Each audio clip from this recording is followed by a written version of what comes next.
The blue Dodge Colt slowed to a crawl along Highway 299, its occupants scanning the roadside with predatory precision. Cameron Hooker's knuckles whitened against the steering wheel as he spotted her, a young woman with flowing blonde hair, thumb extended hopefully toward the California sky. 20-year-old Colleen Stan had been hitchhiking for hours on that fateful May afternoon in 1977, desperate to reach a friend's birthday party in Westwood. She had no way of knowing that the seemingly ordinary couple approaching in their sedan would transform her into one of America's most haunting true crime stories, a tale that would redefine the very concept of psychological imprisonment. Janice Hooker sat in the passenger seat, cradling their infant daughter, presenting the perfect picture of suburban normalcy that would lure the unsuspecting victim into their web.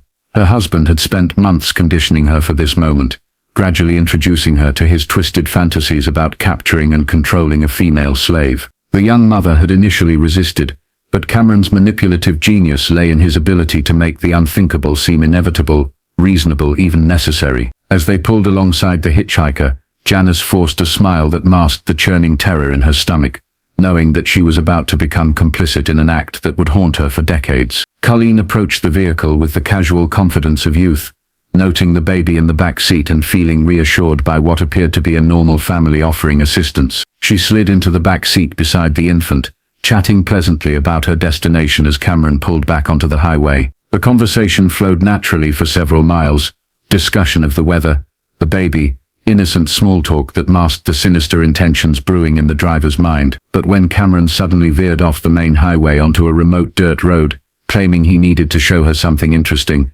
first tendrils of fear began to creep into the young woman's consciousness. The isolated location he chose was perfect for his purposes, a desolate stretch of woodland where screams would echo unheard among the towering pines. Cameron's transformation from helpful stranger to menacing captor occurred with terrifying swiftness. He produced a knife, his voice dropping to a cold, calculated whisper as he ordered his victim to comply with his demands. The blade gleamed in the afternoon sunlight as he forced her from the vehicle, Janice watching in horrified silence while clutching her child. What followed was a methodical process of psychological demolition that Cameron had rehearsed countless times in his disturbed fantasies. He produced a wooden box from the trunk, handcrafted specifically for this moment, with meticulous attention to detail. The container was barely large enough to accommodate a human being, lined with sound-dampening materials, and equipped with a crude ventilation system that would keep its occupant alive, but miserable. The sight of this homemade prison sent waves of terror through the captive, as she realized the premeditated nature of her abduction. This was no crime of opportunity, but rather the culmination of months or perhaps years of planning by a mind that operated according to its own twisted logic. Cameron's method of control relied not just on physical restraint, but on psychological manipulation that would prove far more effective than chains or locks. He introduced himself to his captive as a member of a fictitious organization called the Company, an elaborate fantasy he had constructed that supposedly monitored and controlled sex slaves across the country. According to his fabricated mythology, this shadowy organization had extensive reach and would hunt down any escapee, visiting terrible retribution upon both the runaway slave and anyone who helped her. The lie was so detailed and consistently maintained that it would eventually become terrifyingly real in the victim's mind. The journey to the Hooker residence in Red Bluff became the first stage of an indoctrination process that would unfold over 7 nightmarish years. Cameron had transformed his mobile home into a prison designed to break human spirits, complete with underground chambers and concealed restraint systems that he had constructed with the methodical precision of an engineer. His background in electrical work served him well in creating elaborate torture devices and monitoring systems that allowed him to maintain complete control over his captive, while presenting a facade of normalcy to neighbors and acquaintance. Janice Hooker's role in the unfolding horror remained complex and deeply troubling throughout the ordeal. Initially presented as merely another victim of her husband's psychological manipulation, she would eventually reveal herself to be both complicit participant and unwilling accomplice. Her compliance stemmed from her own history of abuse and a pathological fear of abandonment that Cameron exploited with masterful precision. He had gradually introduced increasingly disturbing elements into their relationship, normalizing behaviors that would have seemed inconceivable to most people, until she found herself trapped in a web of complicity from which escape seemed impossible. The first night in captivity established patterns that would define the victim's existence for the next 7 years. Cameron had constructed a wooden box beneath his waterbed, a cramped, airless container that would serve as the primary residence for his human prison. The psychological impact of extended confinement in such conditions cannot be overstated. The human mind, deprived of sensory input and social interaction, begins to fracture in predictable ways, creating opportunities for manipulation that a skilled psychological predator can exploit with devastating effectiveness. Cameron's control methods extended far beyond physical restraint. He implemented a complex system of rules and punishments designed to create learned helplessness in his captive. Every aspect of her existence, when she could eat, sleep, speak, or even move, became subject to his arbitrary whim. This total control over basic human needs created a dependency relationship that proved more effective than any physical restraint. The victim learned that cooperation brought small mercies, while defiance resulted in extended periods of sensory deprivation and psychological torment. The elaborate mythology surrounding the company grew increasingly sophisticated as months turned to years. Cameron created fictional documentation, staged phone calls, and maintained correspondence that seemed to prove the organization's existence to his psychologically shattered captive. He described in vivid detail the fates of other slaves who had attempted escape, weaving stories of capture, torture, and death that reinforced the futility of resistance. These fabrications became so deeply embedded in the victim's psyche that she would later describe believing completely in their reality, despite never seeing any evidence of the organization's actual existence. Physical torture represented only one component of Cameron's systematic destruction of his captives' identity. He employed techniques that military interrogators and psychological researchers had documented in studies of brainwashing and mind control. Extended isolation alternated with periods of overwhelming sensory input. Unpredictable rewards and punishments created a psychological dependency, similar to that seen in abusive relationships, but magnified exponentially by the extreme power imbalance. The victim's sense of self gradually eroded under this relentless psychological assault, replaced by a new identity as a slave, whose existence depended entirely upon her captor's approval. Janice's pregnancy during the second year of captivity introduced new complications into the household's twisted dynamic. Cameron used the impending birth as leverage for further psychological manipulation, suggesting that the captive's behavior might determine the safety of the unborn child. The birth of their second daughter created additional stress within the home, while paradoxically providing the victim with occasional moments of human connection, as she was sometimes allowed to help care for the infant. These brief respites from isolation served to reinforce her psychological dependency by demonstrating that cooperation could result in small improvements in her circumstances. The outside world remained completely unaware of the horror unfolding within the seemingly ordinary Red Bluff home. Cameron maintained his job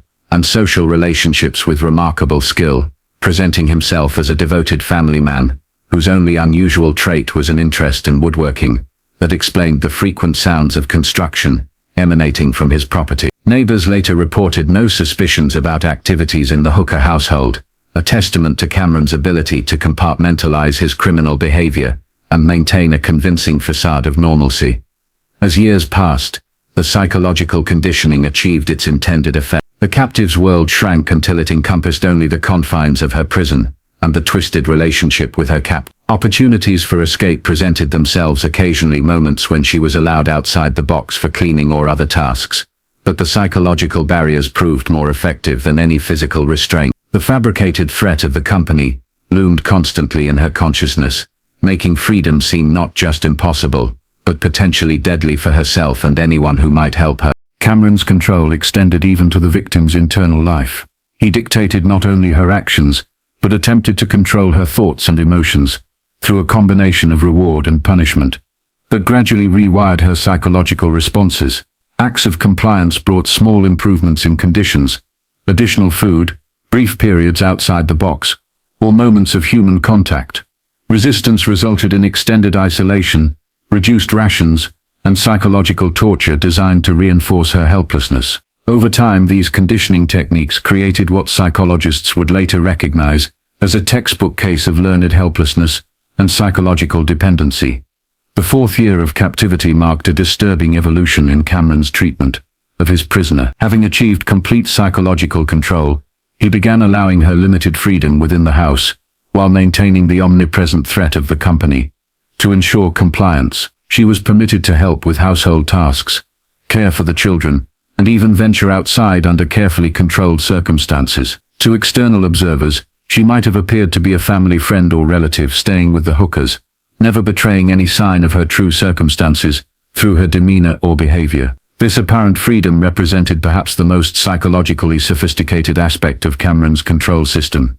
By allowing his captive to move freely while maintaining complete psychological dominance, he demonstrated the ultimate success of his conditioning program. She had internalized her captivity to such an extent that physical restraints became unnecessary. The prison existed now primarily in her mind, maintained by years of systematic psychological manipulation and the carefully constructed mythology of the omnipotent organization that supposedly monitored her every move. Janice's growing discomfort with the situation created the first cracks in Cameron's carefully constructed system. As years passed, she began to question the morality and sustainability of their actions, particularly as their own children grew older and might begin to understand the true nature of their household's additional occupant. Her religious faith, which Cameron had previously suppressed, began to reassert itself as a source of moral guidance, but conflicted increasingly with her participation in the ongoing crime. The turning point came during the 7th year of captivity, when Janice's psychological breaking point finally arrived. Unable to continue living with the weight of her complicity, she made a decision that would ultimately lead to her husband's downfall and her captive's freedom. In a moment of moral courage that had been building for years, she approached the victim privately and revealed the truth that would shatter 7 years of carefully constructed lies. The revelation that the company was entirely fictional, a product of Cameron's disturbed imagination, rather than a real organization, with the power to hunt down escapees, initially proved too overwhelming for the psychologically conditioned victim to process. Years of systematic brainwashing could not be undone by a single conversation, and the initial reaction was disbelief and terror rather than relief. The fabricated reality had become so deeply embedded in her psyche that accepting its falseness required a fundamental reconstruction of her understanding of her circumstances. Janice's decision to help engineer an escape represented an act of redemption that came at tremendous personal cost. She knew that exposing Cameron's crimes would inevitably lead to her own arrest and prosecution as an accomplice, but her moral awakening left her unable to continue participating in the ongoing horror. Her assistance proved crucial in helping the victim overcome the psychological barriers that had kept her imprisoned more effectively than any physical restraint.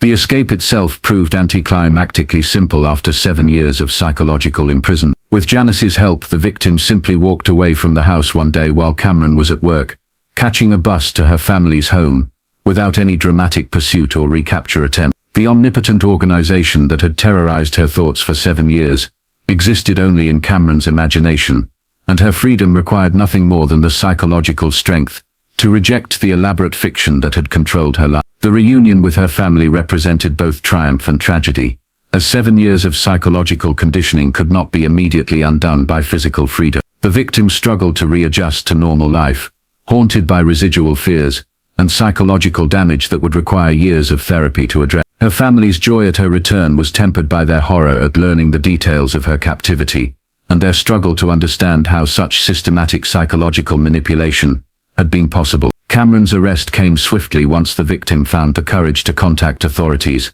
and tell her story. The physical evidence of his crimes, the boxes, restraint devices, and elaborate prison system he had constructed, provided compelling corroboration for what might otherwise have seemed too fantastic to believe. His calm demeanor during questioning, and apparent lack of remorse for his actions, provided chilling insight into the mind of a sexual predator who viewed his victim not as a human being, but as property to be used and controlled according to his desire. The legal proceedings that followed revealed the full extent of Cameron's psychological manipulation and the sophisticated nature of his control system. Expert witnesses testified about the psychological techniques he had employed, drawing parallels to methods used by cults, military interrogators, and other practitioners of systematic mind control. The case became a landmark in legal understanding of psychological coercion and its effects on victim behavior, helping to establish precedents for understanding why victims of extreme psychological manipulation might not attempt escape even when opportunities present themselves. Janice's cooperation with prosecutors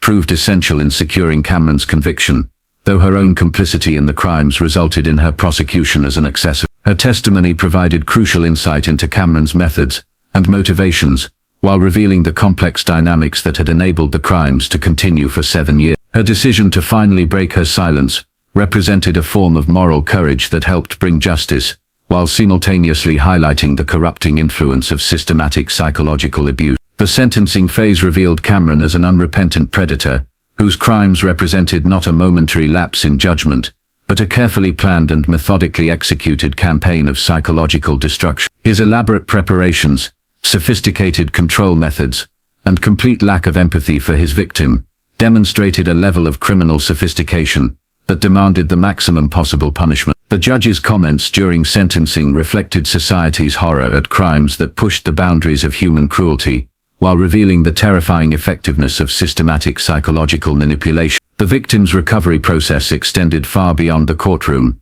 requiring years of intensive therapy to undo the psychological damage inflicted during 7 years of captivity. Her strength in rebuilding her life and finding the courage to testify against her captors provided inspiration for other victims of extreme psychological abuse, while advancing understanding of trauma recovery and resilience. Her case became a touchstone for mental health professionals studying the effects of prolonged psychological torture and the possibility of healing from even the most extreme forms of abuse. The Colleen Stan case remains one of the most disturbing examples of psychological imprisonment in criminal history, demonstrating how systematic manipulation can prove more effective than physical restraints in controlling human behavior. Cameron Hooker's elaborate fantasy world and sophisticated control techniques revealed the terrifying potential for evil that exists within seemingly ordinary individuals, while Janice's eventual moral awakening provided a glimmer of hope that redemption remains possible, even in the darkest circumstances.